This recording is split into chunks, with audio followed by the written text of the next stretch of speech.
Bienvenue à tous. Il restera au pouvoir jusqu'à l'élaboration d'une nouvelle constitution. Abdelaziz Bouteflika s'accroche à son désormais dernier mandat et prévient les Algériens d'ennemis extérieurs, facteurs d'instabilité.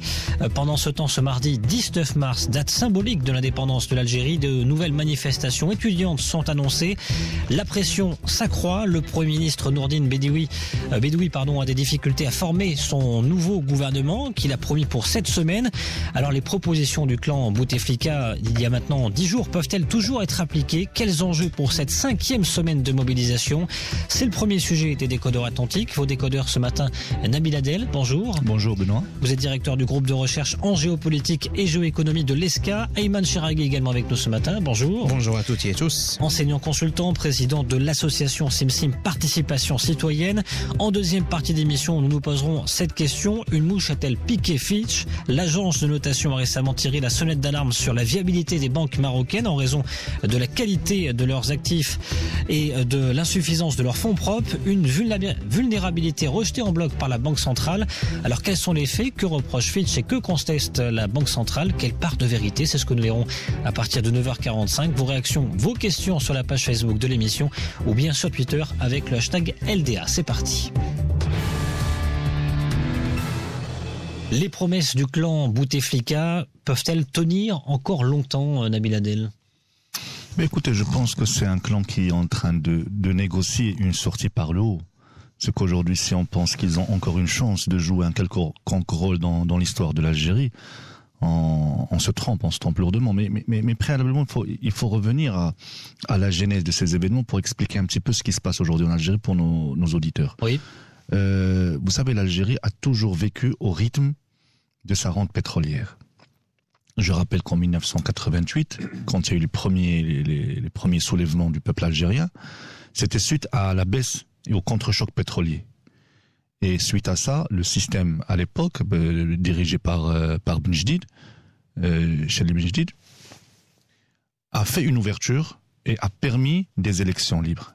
Ces élections ont conduit le Front islamique du salut au pouvoir. Et l'une des raisons du conflit entre Benjdid et les généraux qui lui ont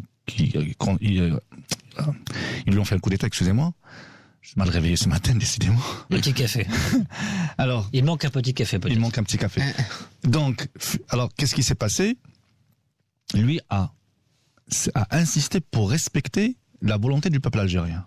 Et les 4 généraux à l'époque, que sont Ammar ibn Khair, Nizar et Général Tawfiq, c'est ça qu'on appelle le Général Tawfiq, ils l'ont destitué et ils ont engagé le pays dans une décennie noire.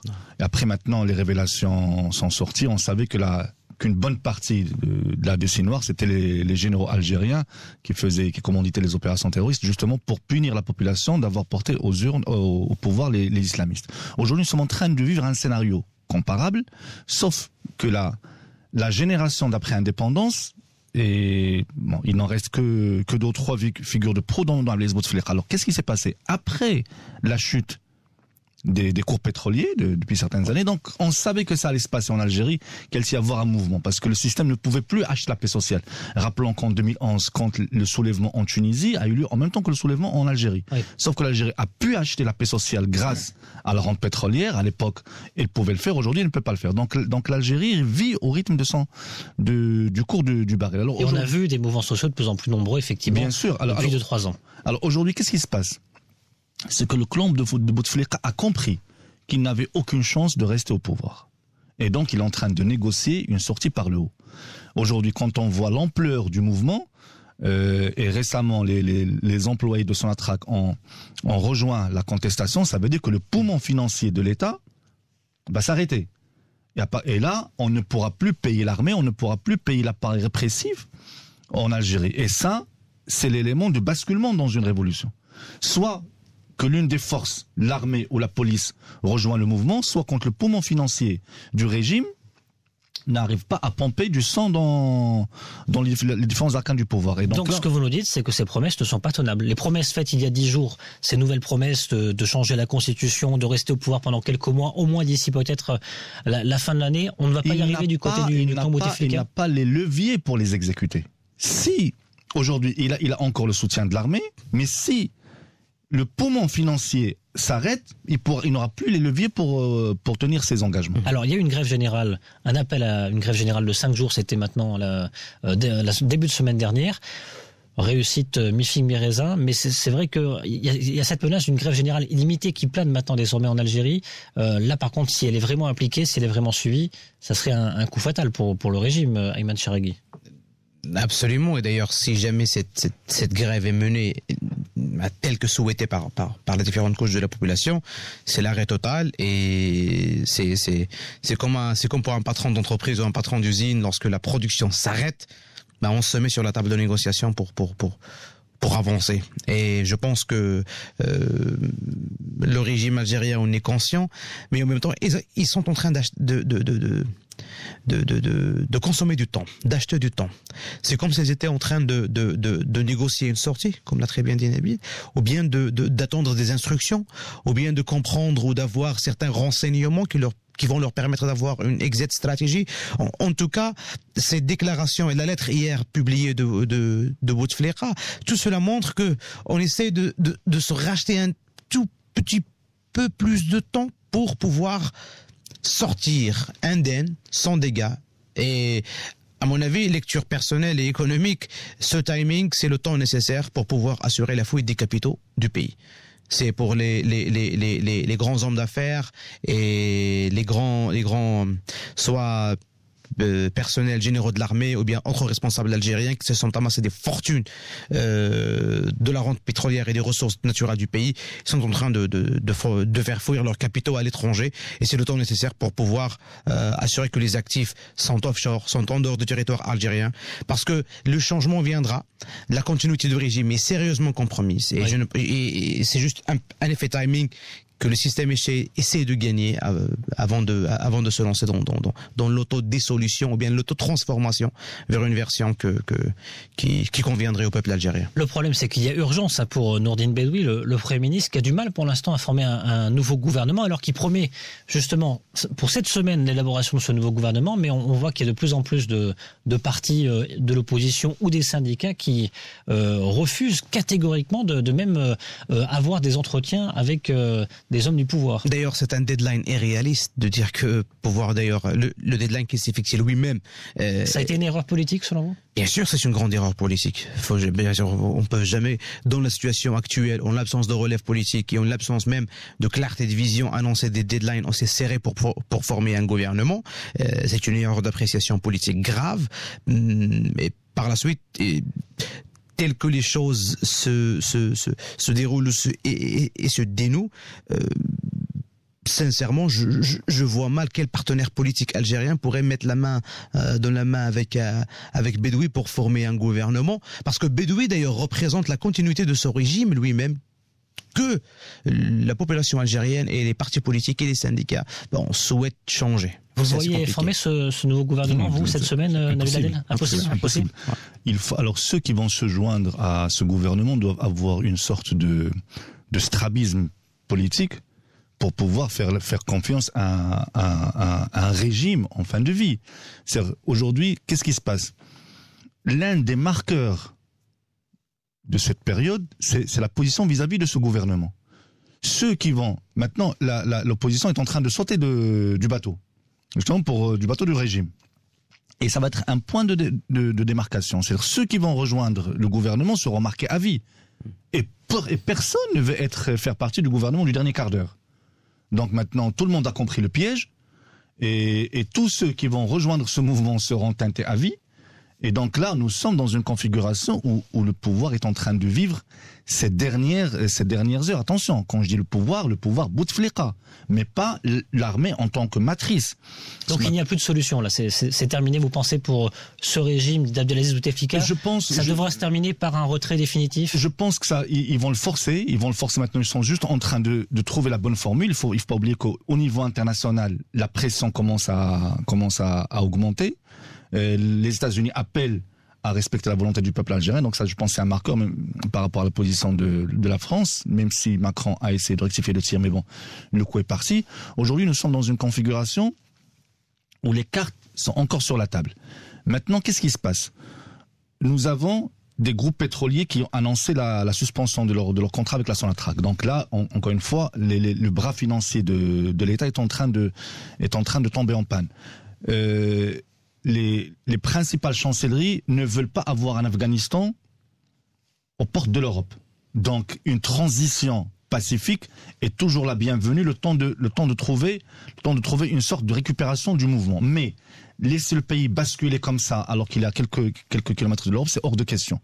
Maintenant, qu'est-ce qui risque de se passer? Je pense que l'armée va demander à Bouteflika de s'écarter, et ils vont essayer de proposer des noms. D'ailleurs, c'est pour ça qu'on a vu ces derniers temps plusieurs listes circuler sur Internet, est inondé de listes pour récupérer le mouvement et leur dire, voilà, vous voulez un changement, on va faire un changement, mais donc nous contrôlons les leviers. Donc si vous voulez un changement, donc on va vous mettre des gens qu'on aura choisi et on va assurer la continuité. C'est la raison pour laquelle on a fait appel à des figures historiques. On essaie, tels que les frères, tel que Ibrahimi, tel que l'ancien président Yamin Zarwal qui continue d'avoir le respect du peuple et de l'armée.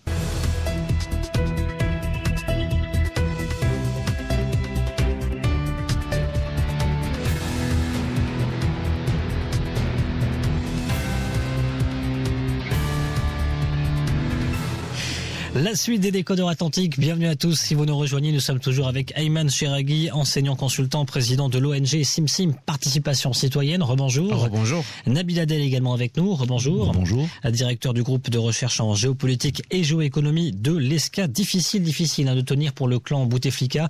C'est ce que vous nous disiez en première partie. On envisage pour l'instant des noms peut-être pour éventuellement ramener la contestation et trouver une issue de secours, j'ai envie de dire, une sortie de crise à cette contestation, Nabil Adel? Je pense que l'armée va essayer de jouer la carte de la récupération du mouvement en proposant des personnalités. Donc je pense qu'ils ont essayé de contacter Yamin Zarwal qui a refusé. Talb Ibrahimi lui aussi a refusé. Donc il y a que Talb Ibrahimi qui continue de faire la médiation, une médiation que la rue refuse. Et d'ailleurs, c'est assez étonnant de voir Khadr Ibrahimi menacer l'Algérie d'un sort similaire à celui de l'Irak, alors que Ahmed Ouihia demande à ce qu'on respecte la volonté populaire. Donc là, c'est le monde qui marche sur la tête. Oui. On rappelle qu'Ahmed Ouihia, il y a quelques jours encore, parlait de la Syrie, voilà, exactement, qui pouvait se répéter tout le monde saute du bateau. Et on essaie de ne pas se compromettre avec un régime en fin de vie. Maintenant, quelles sont les issues? Je pense que l'armée ne va pas lâcher. Maintenant, elle est en train de voir comment vont évoluer les choses. Les chancelleries internationales ne voudront pas avoir un Afghanistan au sud de l'Europe, parce que si l'Algérie bascule dans le chaos, ce ne sera pas comme il y a 20 ou 30 ans, ça va être complètement différent. Déjà qu'ils n'arrivent pas à s'en sortir avec le chaos libyen, avoir un autre chaos en Algérie, ce n'est pas acceptable pour les puissances européennes. Donc ils vont essayer de trouver une sortie de crise, quitte à faire des élections rapidement et puis récupérer le pouvoir par la suite. Mais je pense qu'aujourd'hui nous sommes dans une configuration où les trois partis qui sont en lutte, à savoir l'armée, l'international et le peuple, sont en train de se regarder. Personne n'a la solution au mouvement. Je pense que la rue tiendra à ces revendications, surtout que le mouvement prend de l'ampleur semaine après semaine. Et donc nous sommes dans un schéma où l'armée va finir par céder, mais elle ne voudra pas lâcher le pouvoir. Alors on a une question justement de Dounia sur la page Facebook Les Décodeurs Atlantiques. Est-ce que la solution, ça passe par la démission pure et simple d'Abdelaziz Bouteflika et l'organisation d'élections présidentielles qui puissent être gérées par les Nations Unies? Ayman Cheraghi, ça peut être une porte de sortie, cette proposition-là? Avec également peut-être une modification constitutionnelle pour donner un nouveau souffle. Et toujours le changement de constitution est aperçu comme une fracture, comme une cession établie avec le régime précédent. Maintenant, oui, c'est déçu, mais à quel prix et quelles seraient les négociations nécessaires pour pouvoir le faire. Ouais.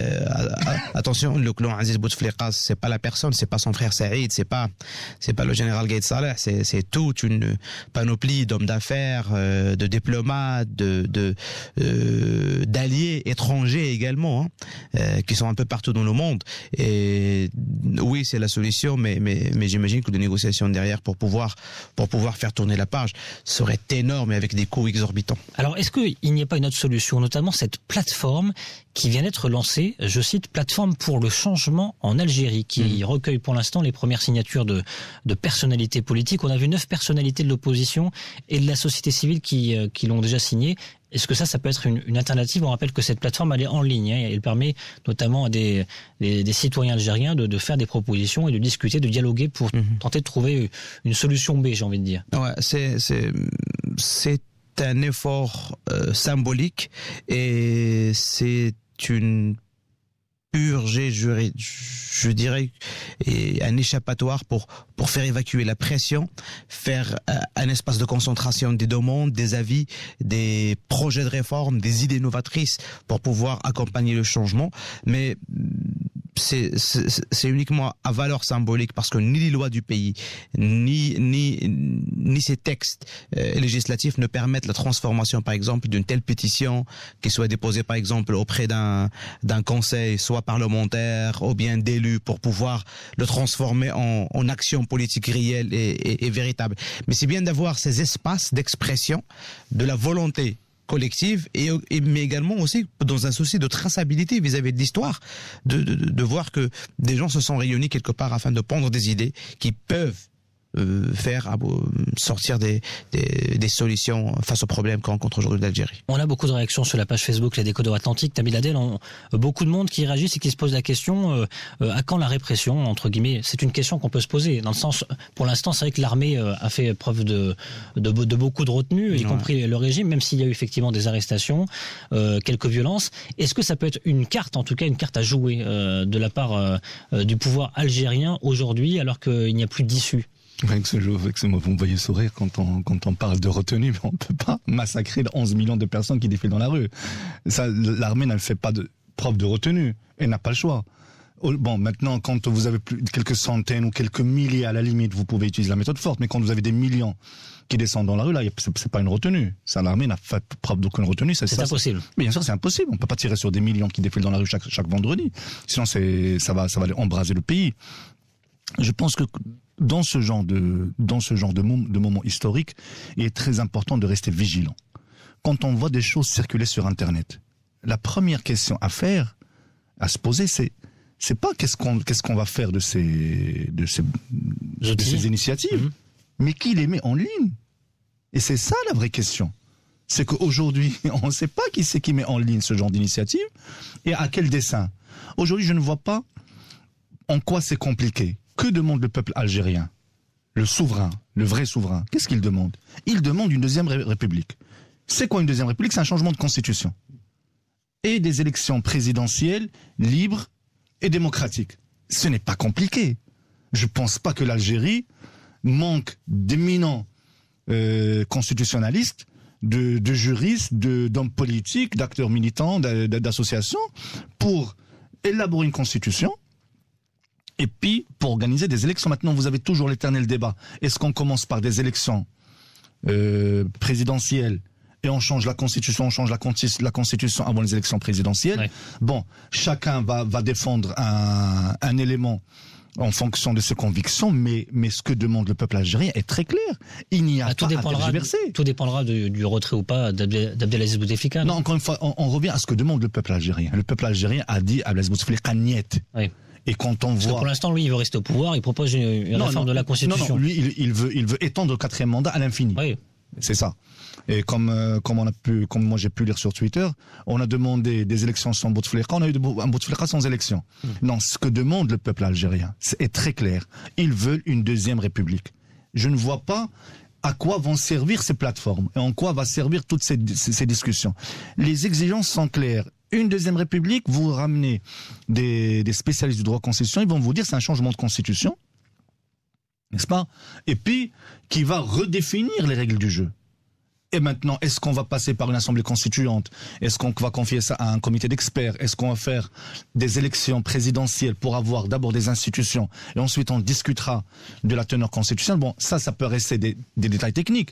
Mais la matrice de base de la contestation populaire tourne autour d'une seule demande, c'est une deuxième république. Et je ne vois pas à quoi vont servir toutes ces initiatives. Si la rue continue à manifester massivement, comme pour l'instant c'est le cas depuis 4 semaines et demie, on va être donc à la 5e semaine de contestation dès ce vendredi, le régime algérien, enfin Bouteflika, le clan Bouteflika peut céder au bout de combien de temps?